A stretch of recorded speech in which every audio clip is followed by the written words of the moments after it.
Bagyong Ada ay huling nakita sa layong 1,205 kilometers silangan huyan ng Northern Luzon at ngayon ay taglay pa rin ang lakas ng hangin na 55 kilometers per hour near the center at gustiness na 70 kilometers per hour. So nananatiling nasa tropical depression category po ito.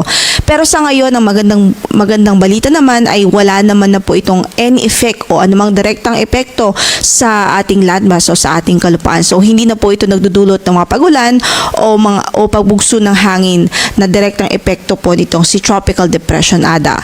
Samantala, sa labas naman ng ating area of responsibility ay meron tayong minomonitor na isang circulation o low pressure area at huling nakita yan sa layong 2,355 kilometers silangan ng southeastern Mindanao. So may kalayuan pa naman po ito at nasa labas po ito ng PAR.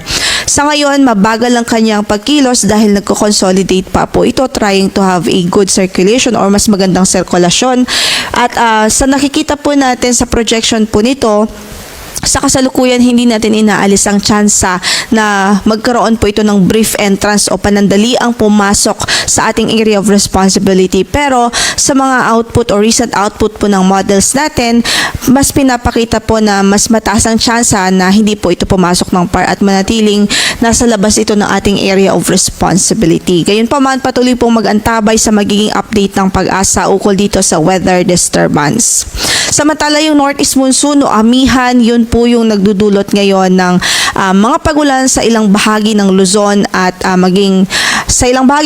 at bukod sa mga pagulan na yan is of course yung malamig na panahon, especially po sa madaling araw, even sa night time ay asahan natin ng malamig na simoy ng hangin dahil may kalakasan po yung ating amihan sa ngayon.